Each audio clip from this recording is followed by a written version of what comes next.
Scrub Dog of Alaska by Walt Morey, 12th. Scrub fled blindly across the dark tundra. He was free for the first time in months, and he meant to get as far from Smiley Jackson as possible. The chain around his neck was an immediate problem. He ran with his head turned sideways to avoid tripping over it. It was constantly snagging on grass clumps, a bush, or rock, and jerking on his neck. Once the end wrapped about a bush and brought him up short. He circled the bush, pulling at it. Luckily, he unwound the chain and was free again. He soon learned to skirt brush clumps, to steer clear of rocks, and managed to avoid many holdups. Scrub ran until he was exhausted and had to lie down. The snow was mostly gone, and the tundra was damp and cold. After a few minutes' rest, he sat up and looked about. Fairbanks was not even a light fan in the night sky. All about him, the dark shape of the tundra stretched away, broken only by black brush patches and the thin silhouettes of trees thrust against a pale skyline. There was not a whisper of sound. A breeze blew softly over the south. He thrust his nose into the tundra moss and sniffed loudly, filling his nostrils with the pungent scent of the earth and the first taint of returning spring. He still had the chain about his neck, but now it was not attached to the stake. He was free to go where he liked. He stood, turning his head, as though getting his bearings. Then he set off at a steady trot, going due south, dragging the chain behind him. He was heading for the one person he loved. He was going home to Aurora, home to the boy.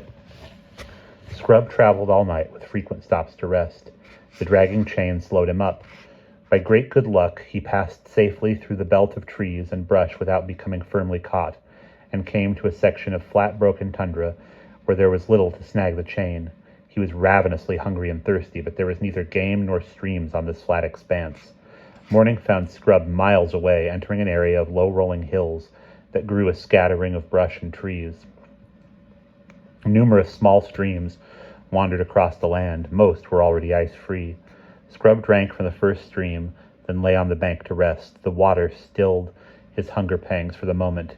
His keen ears picked up the high voices of geese heading north. He tilted his head but could not see them. A flight of ducks flew over, following the course of the stream. They were so low, the missile-like whistling of their passage made him duck. A sixth sense told him he had entered an area that should contain game, but he saw none. He traveled again, careful to avoid brush and tree that could snag the chain. The hunger pangs returned. He was constantly on the lookout for food. The warming sun brought forth a mouse and a shrew. Scrub caught both, but they were mere bites. A ptarmigan hen exploded out of the dead grass at his feet. His leap to knock it down fell short when the chain caught momentarily on a grass clump. An hour later, he ran into luck when he stumbled into a colony of ground squirrels on a sunny hillside. They chattered shrilly and scattered, dividing headfirst into holes. One was a second too slow, and Scrub's big jaws snapped shut on its back. Afterward, he lay in the sun resting. The curious squirrels emerged to investigate. He caught another. When he resumed traveling, his hunger was satisfied.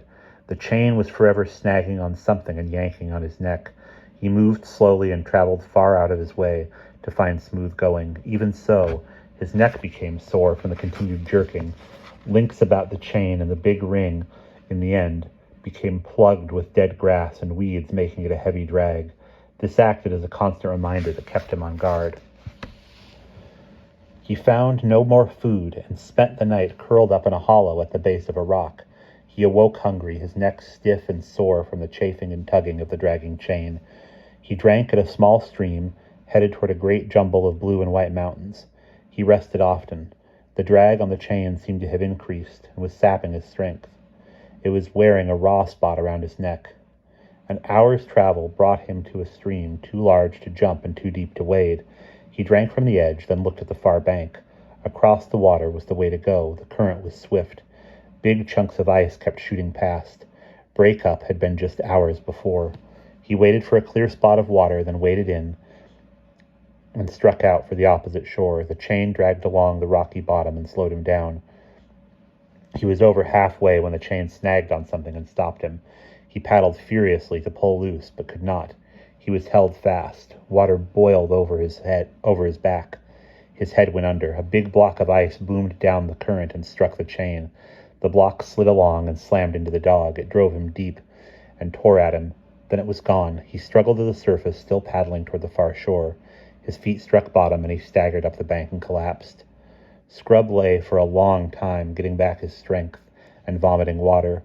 Finally, he got weakly to his feet and went slowly up the valley. The chain pulled easier. The swift water and the rubbing ice cake had washed out most of the dry grass and twigs that had collected in the links. He had to have food, and game was plentiful in the valley. There were ptarmigans, grouse, squirrels, and rabbits in abundance, but the chain kept him from catching them. As he approached the mountains and the valley narrowed down, it became rougher. It was only a matter of time before the chain would hang up. He didn't know where the rabbit came from, but suddenly it was running almost under his nose. He leaped after it. The rabbit dived into a hole in a rock pile. The hole was shallow. Scrub could see the rabbit crouched back in the dark. Its scent was strong, and saliva dripped from Scrub's jaws. He tried to enlarge the hole to admit his head, but his claws hit rock. He spent a half hour trying to get at the rabbit, then gave up. He turned to leave and was brought up short by the chain. The ring at the end had slipped between the two rocks and was wedged fast. He pulled just hard enough to convince himself he was securely held. Then he calmly lay down. In his mind, he was fastened as securely as if he was again staked out in front of Smiley Jackson's cabin. He was lying in the sun and soon became thirsty. Hunger pangs kept his eyes glued to the hole where food was so close. He closed his eyes and appeared to nap, but every few minutes he opened them and stared into the hole. His only movement was the slight lift of his side as he breathed. Finally, the rabbit moved to the edge of the burrow and sat there. After a few minutes, it ventured timidly forth. Scrub lay perfectly still.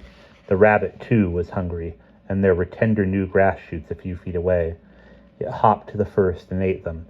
It went to the next and the next. Scrub's powerful back legs were curled under him, his body tensed for the spring. The rabbit reached the next grass clump and began to eat. The dog launched himself through the air with all the strength he possessed. The rabbit dived for the hole. Scrub's teeth were within an inch of clamping down on the rabbit's back when the chain tightened and sent him somersaulting among the rocks. He lay a moment, the wind knocked out of him. Then he got shakily to his feet and looked about. The rabbit was back in the hole. Scrub sniffed hopefully at the entrance and scratched experimentally at the rock. Then he trotted down off the rock pile. At that moment he realized he was free of the hated chain. His savage lunge had been more than the rusty old links could take. It had broken within 6 inches of his neck. This short dangling end would not hinder him. He trotted off through the brush, heading south. Within an hour, Scrub caught a ptarmigan that was scratching about in the brush. Later, he raced a ground squirrel to a hole and caught it. That night, he slept well-fed, curled between two huge rocks the sun had warmed during the day. The following day, the valley pinched down to a narrow ravine that led Scrub into the mountains. Here, he could not follow the straight line that he had set for himself, or the flat or rolling tundra. Sheer rock battlements, deep musty canyons, towering mountains forced him to detour many miles. But this didn't confuse the dog. He knew the direction to go. Scrub was following the homing instinct that has been part of the wild since time began. The next couple of days took Scrub deep into the mountain range. He ate well now. Wildlife was abundant. Every open spot of water was crowded with birds. Rabbits and squirrels were everywhere. Porcupines hardly bothered to get out of his way. High on the crags, marmots whistled to warn other animals of his presence. Scrub didn't bother to look up. A ragged-looking grizzly, not long out of winter sleep, received the dog's careful attention. Eventually, Scrub came to an area of many streams. The ice was already gone for the smaller ones, and these he waded or swam. It was beginning to break up some of the larger streams. These he'd hit at breakneck speed and race across so swiftly that he had no trouble. So he had come into land, he remembered, and found the big river. He didn't know he was traveling parallel to the trap line he'd been over with the boy. He only knew this was familiar.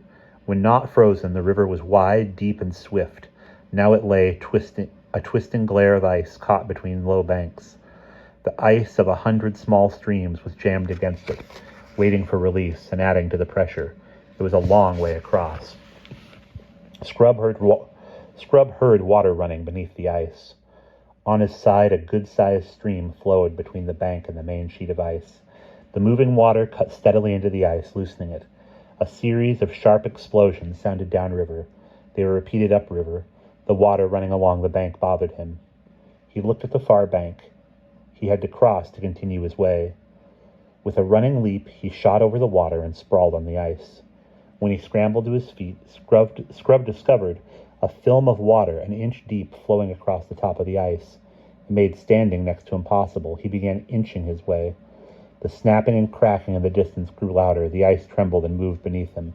Scrub tried to hurry. His feet flew from under him, and he skidded on his side.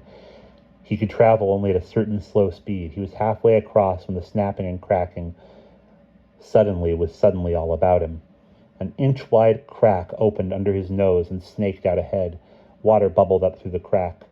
Then cracks were fanning out in all directions. Pressure beneath sent water spurting into the air. In fear, Scrub tried to run. He fell and skidded through the spouting water. When he gained his feet, the whole river of ice was moving beneath him. It heaved, twisted, and broke with a mighty crash. Thunder was all about him.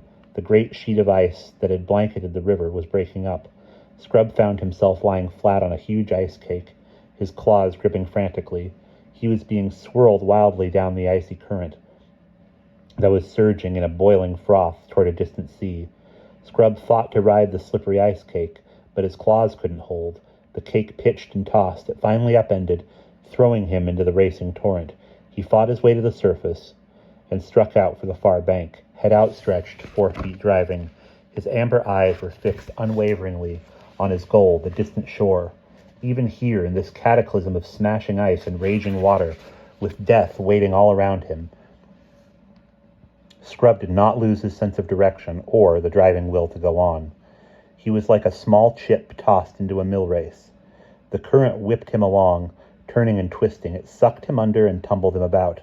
The last moment it tossed him carelessly to the surface. He was in a small, calm triangle, formed by 3 big blocks wedged together. He tried to climb onto a block. He got his front paws over the edge and could go no further. There he hung, straining, while the current plunged him forward at express speed. All about him, huge blocks smashed together with grinding force or heaved on end to topple with shattering explosions that showered him with ice particles. The ice block to which he clung tilted sharply downward, and he slipped back into the water, clawing frantically. He was sucked under again. The 3 blocks broke apart, and the triangle of calm water was gone. Scrub surfaced some distance downstream. Small, speeding chunks of ice slammed into him like driven spears, but he continued swimming. The opposite bank approached with agonizing slowness, but he could not go on forever. The battering he'd received was taking its toll. He was near the bank when his great heart gave out. His strength was gone, and though land was but a few feet off, he could not reach it. He continued stroking feebly, but he barely kept his nose above water. He was still stroking when he finally went under. A great slab of ice rose out of the tortured depths and smashed down above him. And we'll pause there.